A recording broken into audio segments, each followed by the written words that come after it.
আমার এই ভিডিওতে আজকে ছোট্টবেলার ছোট্ট একটা গল্প শোনাতে চাই। খুব মনে পড়ছিল, বারবার মনে করি গল্পটা একটু আমি ভালোভাবে গুছিয়ে একটা ছোট্ট ভিডিও মেক করে আমার ফেসবুকে আপলোড দেব। আজকে তাই মনে হলো এবং সময়টাও হলো, তাই জন্য অলরেডি প্রস্তুত হয়ে গেছি আমি বলার। প্রিয় ভিউয়ার্স, আসসালামু আলাইকুম। আজকে সবাই ভালো আছো? আমি আন্তরিকভাবে দোয়া করি সবাই ভালো থাকবে। আমি যখন ক্লাস পড়েছিলাম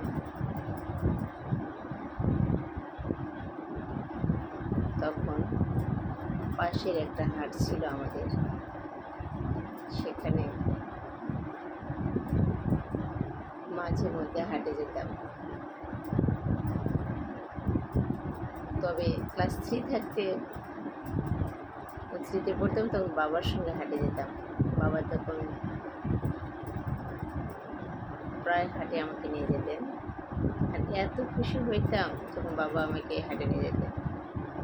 মানে এর সে খুশি মনে ধরে রাখা মতো কোনো কিছু ছিল না বাবার সাথে হাটে যখন যাই।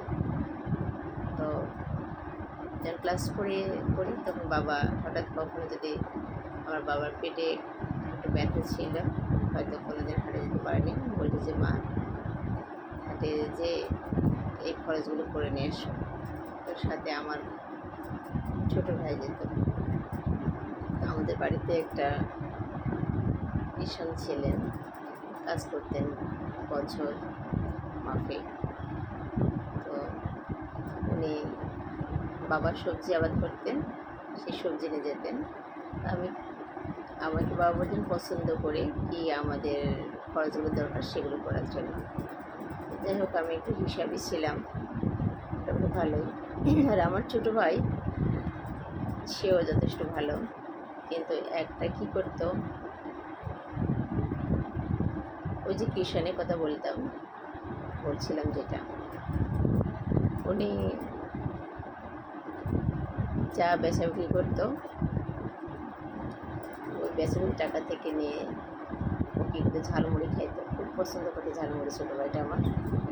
আর খাওয়ার পর কী খাবার দাবার হালকা একটু খাবার পাশে জায়গায় পাইতো, হয়তো আমার গ্রামের কেউ তাকে দিত, এবং কখনো কখনো আমাকে চাপা নিয়ে ধর আমি খাবো না, এরকম আর কি। তো আসলেই ও খাইতো কম কিন্তু কিনতো বেশি। অনেক মজার ছিল ঘটনাগুলো, সময়গুলো অনেক মনে পড়ে। আমি আবার এই কথাগুলো মনে করে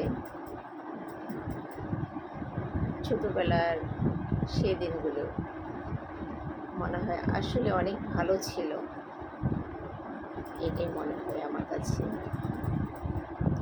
ফিরে যেতে চাই, সেই দিনগুলো কোথায় গেল।